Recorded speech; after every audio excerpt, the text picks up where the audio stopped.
Bonjour et bienvenue. Aujourd'hui, on se plonge dans l'ingénierie biologique absolument incroyable qui se cache derrière la reproduction humaine. On va explorer le mécanisme même par lequel la vie, se perpétue. C'est la grande question, n'est-ce pas? C'est cette interrogation fondamentale qui va nous servir de fil conducteur. Pour tenter d'y répondre, il faut plonger au cœur même des systèmes biologiques, des mécanismes complexes qui rendent possible la continuation de la vie. Alors, commençons par la base. Un système reproducteur, c'est quoi au juste? Sa mission, sa raison d'être, c'est tout simplement de faire en sorte que la vie continue. C'est le but commun. La définition, elle est assez simple, mais elle est très puissante. On parle bien d'un ensemble d'organes spécialisés qui travaillent en parfaite harmonie pour un seul et unique but, la création d'une nouvelle vie. Ce système, il a plusieurs rôles clés. D'abord, il doit produire ce qu'on appelle les gamètes, donc les cellules sexuelles. Ensuite, il doit permettre leur rencontre pour qu'il y ait fécondation. Et enfin, pour le système féminin, il y a une troisième mission, soutenir la gestation. Et tout ça, bien sûr, ça implique un ensemble très coordonné de gonades, de voies génitales et de glandes. Allez, on attaque le premier plan, le plan masculin. Sa spécialité, on va le voir, c'est vraiment la production et la livraison. On va suivre le parcours assez extraordinaire des gamètes, de leur création, jusqu'à leur destination. Voilà la carte de ce système. Il faut vraiment le voir comme une chaîne de production et de transport méticuleusement orchestrée. Regardez par exemple le testicule. C'est le point de départ. Puis on peut suivre le chemin, le canal déférent. Chaque organe qu'on voit ici a un rôle ultra précis pour que la production et la livraison des gamètes se passent parfaitement. Ce qui est vraiment fascinant, c'est de voir ce voyage comme une petite histoire, une épopée. Tout commence dans le testicule. Après, attention, il y a une longue période de maturation, ça dure 3 semaines, dans un tube incroyablement long de 6 mètres. 6 mètres, c'est énorme. Puis, un transport rapide via le canal déférent, où des fluides essentiels sont ajoutés en chemin avant l'étape finale de livraison. Cette idée de glande amphicrine, c'est vraiment la clé pour comprendre. Le mot a l'air compliqué, mais il veut juste dire qu'elle a une double fonction. Le testicule n'est pas seulement une usine à cellules, il a un autre rôle tout aussi vital pour l'organisme. Et là, c'est illustré parfaitement. D'un côté, la fonction endocrine, le testicule libère des hormones comme la testostérone directement dans le sang, ce qui influence tout le corps. De l'autre côté, la fonction exocrine, il produit les spermatozoïdes qui, eux, seront exportés hors du corps. 2 missions, un seul organe. Brillant. Maintenant, si on zoome à l'intérieur du testicule, on découvre une structure assez folle. Des kilomètres de ces petits tubes séminifères, tous enroulés sur eux-mêmes. Ce sont les véritables lignes de production de notre usine biologique. Et au cœur même de ces tubes, c'est un autre monde qui s'anime.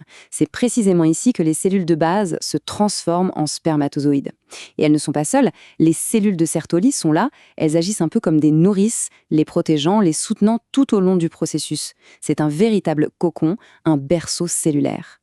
Bien, passons maintenant au second plan. Un système qui non seulement produit des gamètes, mais qui est aussi conçu de A à Z pour accueillir et nourrir une nouvelle vie pendant des mois. Voici donc la carte du plan féminin. On voit tout de suite que l'architecture est différente, mais la mission est tout aussi précise. On peut repérer l'ovaire, la source des gamètes, et l'utérus, le lieu d'accueil. Ici, l'objectif est double. Il faut produire la cellule œuf, mais aussi fournir l'environnement parfait pour son développement. Chaque composant a un rôle bien défini.